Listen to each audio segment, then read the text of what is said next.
Brodes Media. Yo, boys, this defense. Jalen Carter. He gets held every play. That dude is more than a force. He's more than a fucking wrecking ball. He's more than a game wrecker.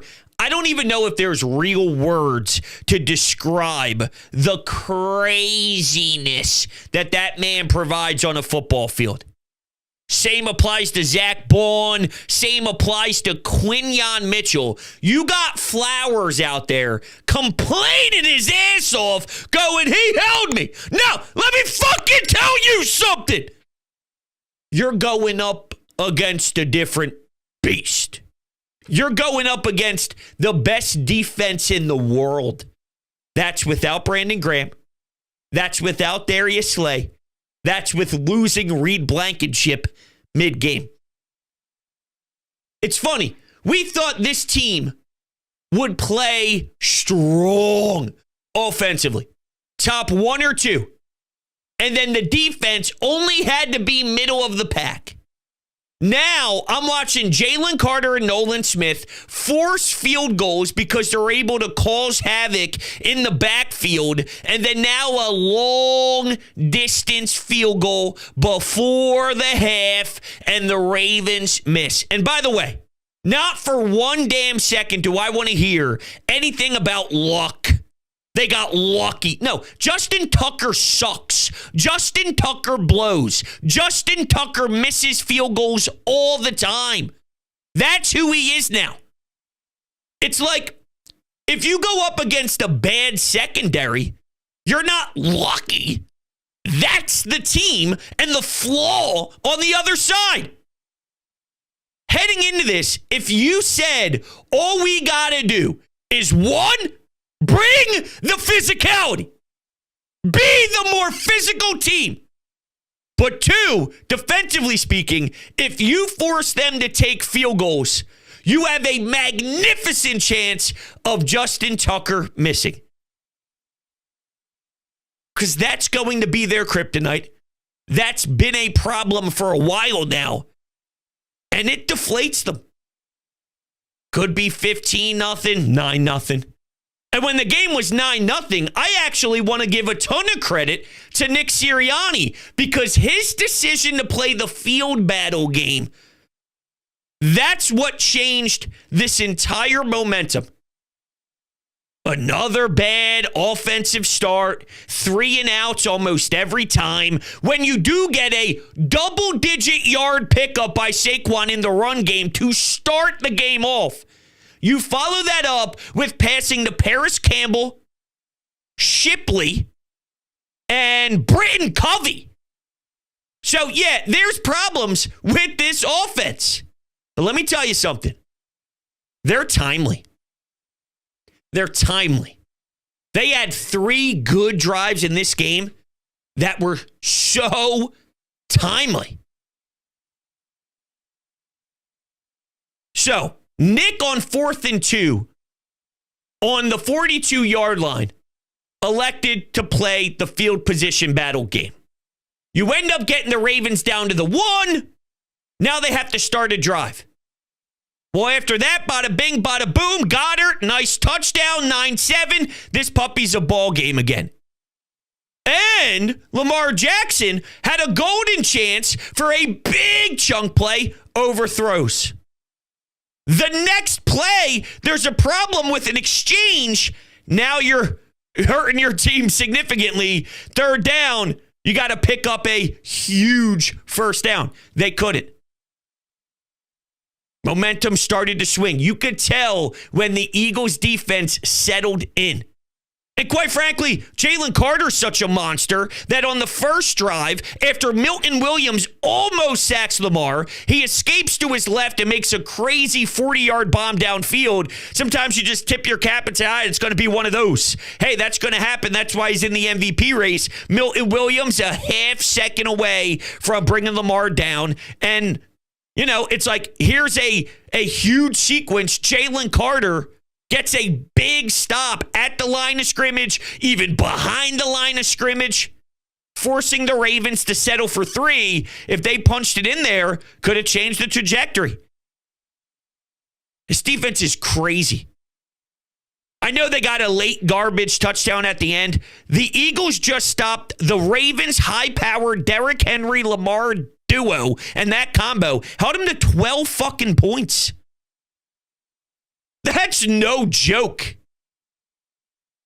No joke. Cooper DeJean is picking up Derrick Henry and tossing him to the ground. This team's tough. And you know what? Part of their offensive gimmick is they wear you down, right? In the fourth quarter, it took longer against this good Ravens team than it did some of our previous opponents. It took us a while to grind them out. In other games, it would be maybe right out of the half, maybe a couple minutes into the third quarter. This one took a bit. But when Jalen Hurts was able to connect with Goddard on 3rd and 7 in the fourth, follow that up with Saquon starting to open up the gashing. Jalen keeps it. He's gashing too. You saw a few of those in a row. You got the timely drive and the timely, overwhelming offensive line in your face. Saquon just put up 100+ against a team that allowed 77.9 yards per game. That's how much they were allowing per game. 77.9. So for him to have a hundo plus against this crew, it actually holds more weight. And I thought they had that good drive. AJ over the middle consistently. Worked other ways and other avenues to help out, maybe 5 yards for Saquon here, 5 yards for Saquon there. Hurts keeping it for 3. I don't understand why the offense is so clunky, even without Devontae Smith. I get that he plays a monster position for this club, but at the same time, it's not right. But let me tell you something. There's not a team in this league that can stop what Lane and the O-line does. I sound like a broken record, but that's really, truly where we are at this point. Nick Sirianni said his message all week long was we have to be the ones to dictate the toughness, the physicality.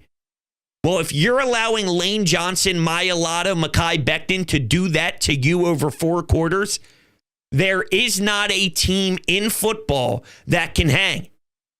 I bring up my buddy who lives in Detroit all the time, right? When there were 2 or 3 minutes left on the clock, this man hits me up with a LeBron James gif going, "Ooh, I'm scared," sarcastically. Let me get this straight. The game's not even over yet.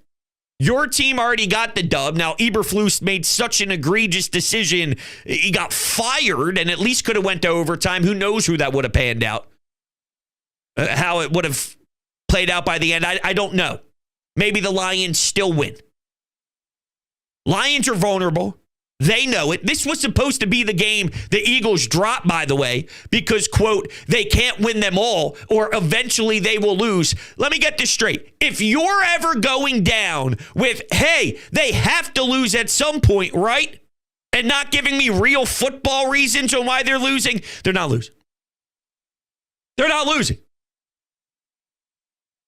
That's devaluing who this team is. They are a great fucking football team. They are a Super Bowl contender. Teams see the way they're playing right now, and I'm not just saying this because I'm wearing Eagles goggles, okay? Every single team in the NFL right now, if they were to face up against the Eagles, I bet you internally they go, oh, shit. This is going to be hell. It may be the last team you want to see because it's draining. It's so taxing.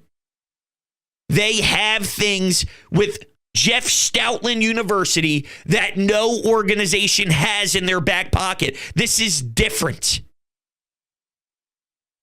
You just did that against that Ravens defense in the run game. It's a big deal. And it's even more difficult when you are sitting on the bench the whole third quarter where you're barely getting any first downs, and then it's a gotta have it drive. I remember going, this is a huge drive right here for the Birds. Bang, 7. Okay. Well, in the fourth quarter, so big drive for the Birds. Boom. 3rd and 7. Jalen makes the throw. I mean, I don't know how many more times I can scream that, Jalen this, Jalen that. When Jalen has the moment, when it is the gut test drive. Big 3rd down with his legs. Hands it off a bunch of times. Has one throw when he needs to have it. I don't know what to tell you. This is who they are. And that defensive front, I could point out Nolan Smith. I could point out, the Josh Sweat penalty got negated, right? Because of Avonte Maddox. I don't ever want to see Avonte Maddox on the field again. Does anything good happen when Avonte Maddox is out there? Every time, here's a flag. He's getting cooked. Dude doesn't have it. Why do we continue to call his number? But to their credit, Quinyon Mitchell, Cooper DeJean. Look, the Eagles fans too, by the way. It was so loud on TV. I was told it was going to be an overwhelming experience. As if there's ever a building this organization's afraid of. All they're used to is running out the away tunnel and seeing 6,000, 7,000 Eagles fans just around the tunnel going, E-A-G-L-E-S. You know what I mean? They're going bonkers, losing their minds. That's just around the tunnel. It got so heavy in Eagles fans' favors that